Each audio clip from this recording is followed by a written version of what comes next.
Hey guys, it's BDong1724 here again, back with the D&D Red Box, and we're 3 videos in. We are finally gonna start some combat. For any of you combat lovers out there, this is gonna be the video where you want to start. Instead of watching the explanation, if you don't want to be part of this, you don't have to watch the first 2 videos, really. In the first video of the encounter, I showed you the initiative, and just in case you're watching this video from the beginning, here you go. Here's the initiative. Redgar, R, J, Jaundice, N, Nala, W, Wolf, that's supposed to be a G, Goblin, F, Falfon, M, Movgol, T, Thom. Those are the characters.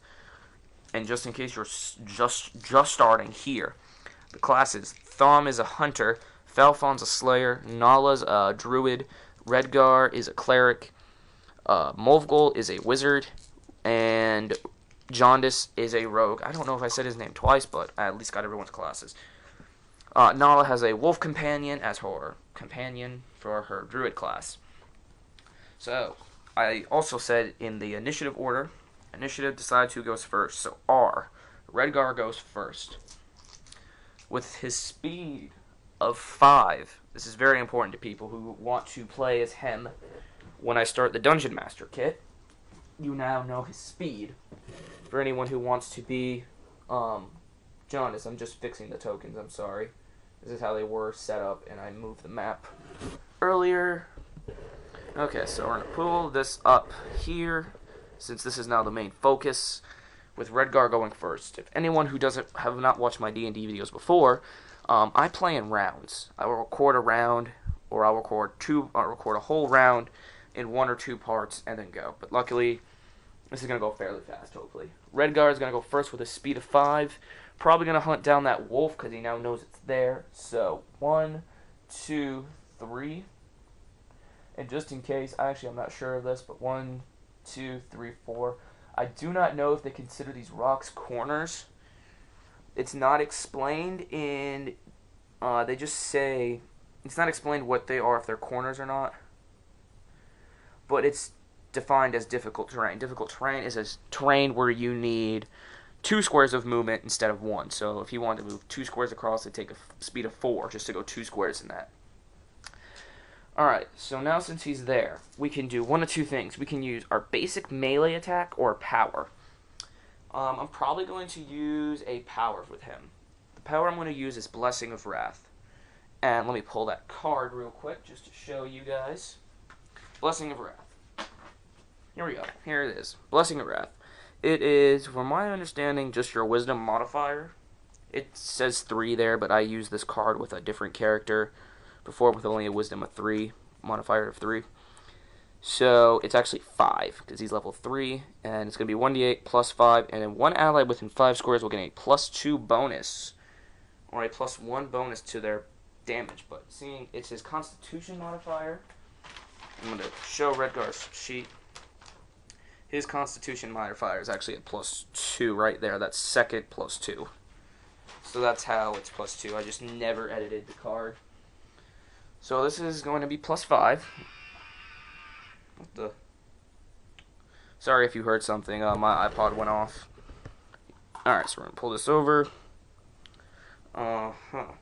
So weird. Whatever. Alright, we're going to roll this. Plus 5. Only a 4, but it's versus AC on the wolf. AC is one of the 4 defenses in the game. The 4 defenses are AC, which is armor class, Fortitude, Reflex, and Will.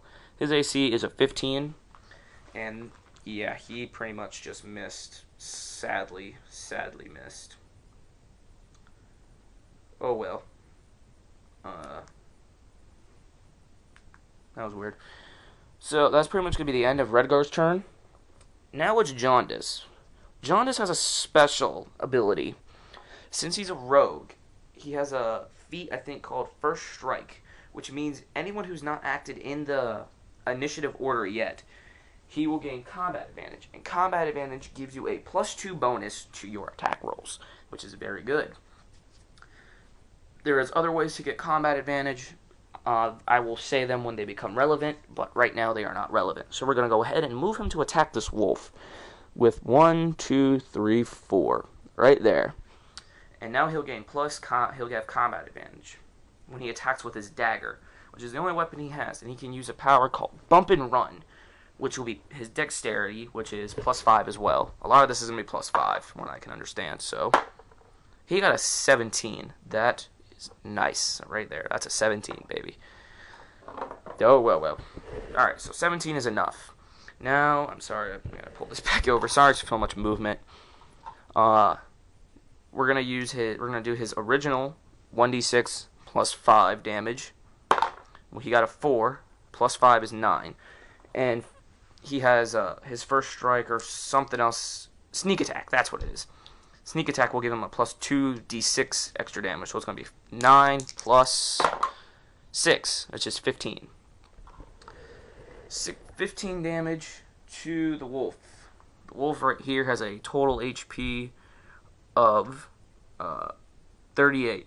So 16 minus 38 is 22. So that was a nice hit on the wolf.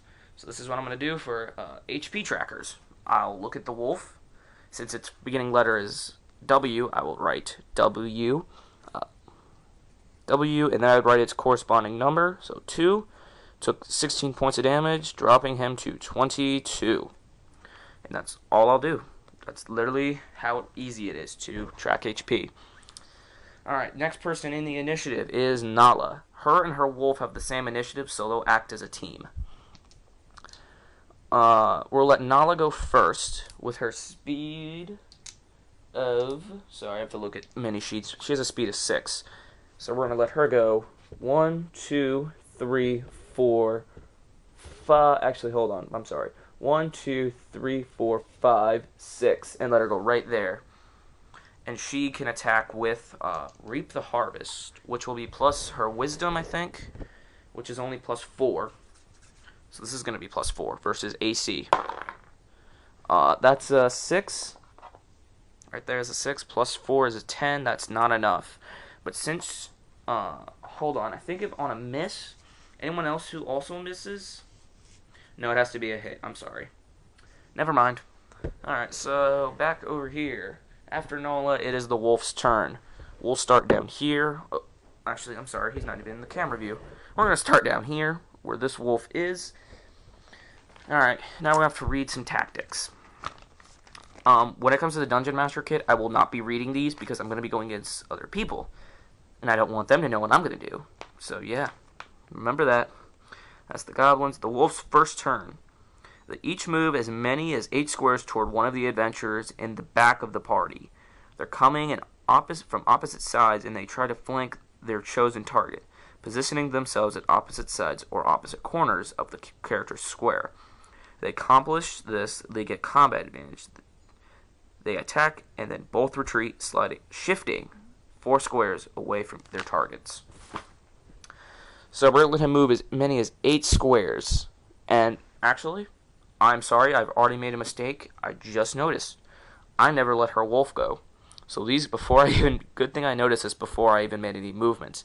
The wolf has a speed of 8. We're gonna let him go, because I shouldn't have skipped his turn like that. I'm sorry for anyone who realized that as soon as I made that mistake. But we're gonna let him go right here. 1, 2, 3, 4. There we go. Oh, hold on. Let me try that again, because I don't know if I counted right. So 1, 2, 3, 4, 5. Yeah, and I'm counting wrong as well. Wow, I'm having a bad day. Okay. Here is a special card I made. If I can find it. Let me find it. Here it is. Alright, it is the Animal Companion card. I made it just real quick. Allows me to look him up whenever I need to. Alright, and he has an aura. Aura is an always active spell or thing. His aura grants combat advantage to... Yeah, enemies grant combat advantage. I don't know if this aura applies to him as well, but I'm going to let it apply.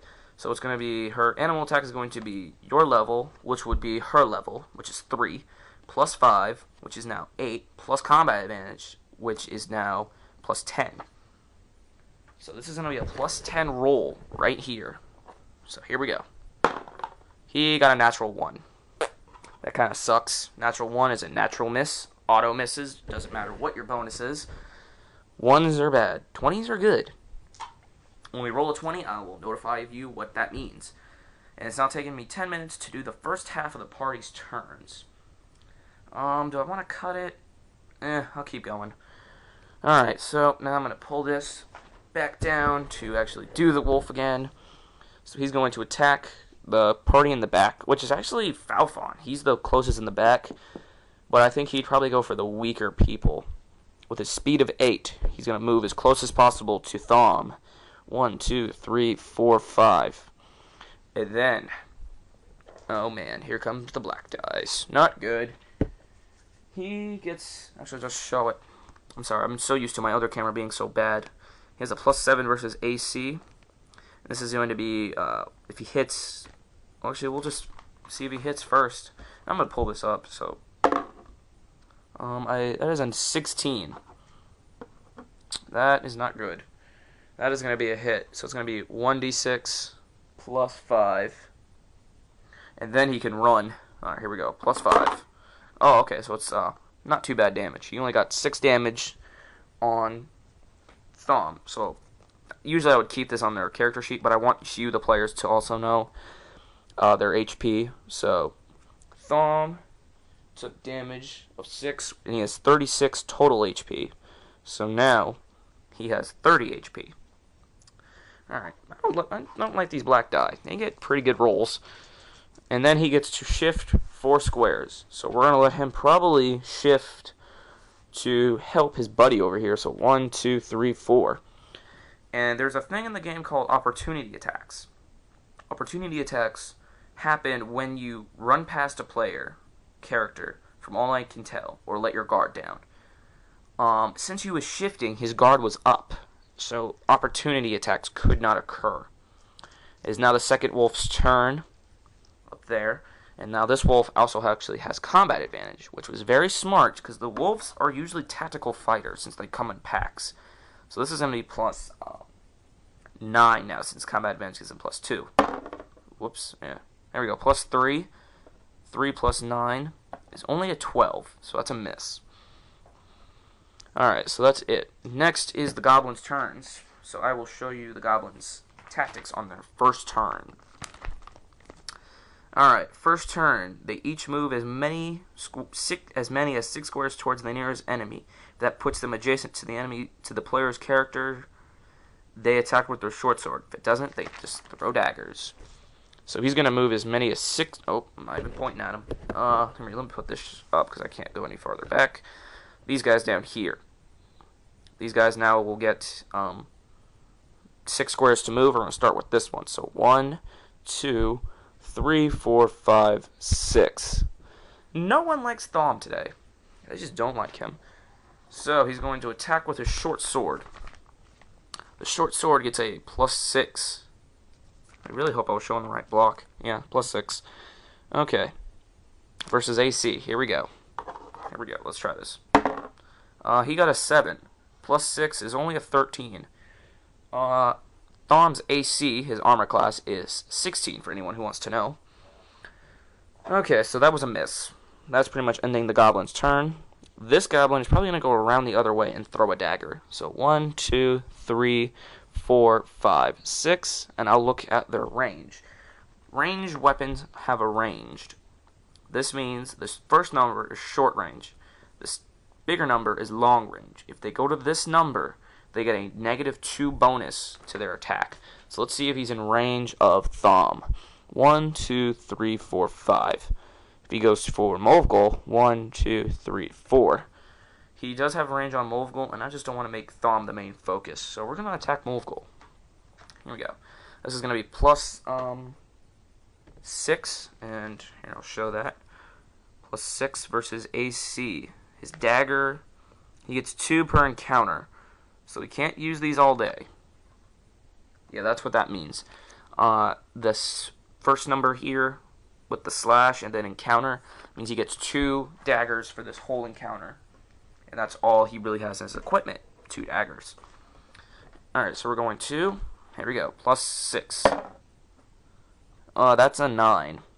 +6 is a 15. Movgol's AC is 16 as well. So she narrowly escapes the dagger as it swings by her face, and that ends the goblin's turns.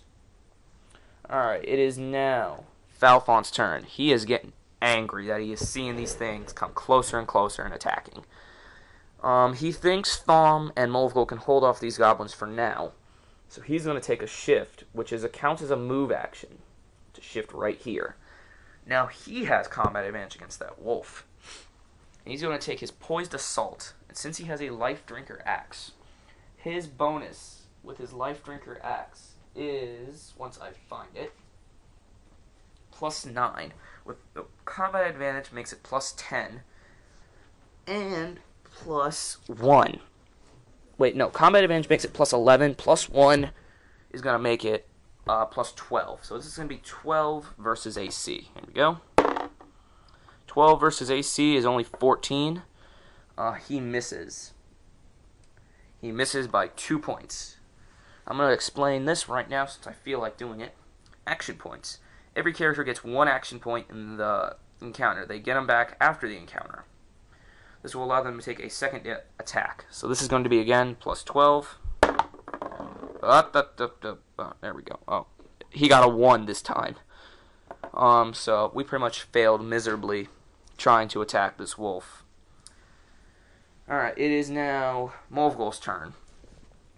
Movgol is probably going to use her at-will power called Phantasmal Force, which is her strongest at-will power, and has a range of 10, and her intelligence, which is +5, and then 1d10 plus intelligence modifier, which is +5.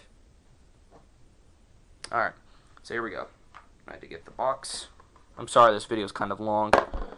I keep doing that. 8 plus 5 is a 13 versus Will.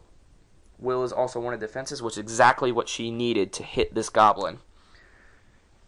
So it's going to be 1d10 plus 5 damage. She got a 6 plus 5 is 11. 11 damage to goblin number 1. G1 took 11 points, putting him at 19. There you go, 19 hit points. His max was 30. And now we bring it back down to Thom. Thom here is going to back up. So from my knowledge, if you don't move around the enemy, it's not an opportunity. But if you move away from the enemy, it's if you move around, it is. If you move away, it's not, I think. And we're going to let him back all the way over here and take a shot at this, because Movgol and Thom are both ranged fighters, pretty much.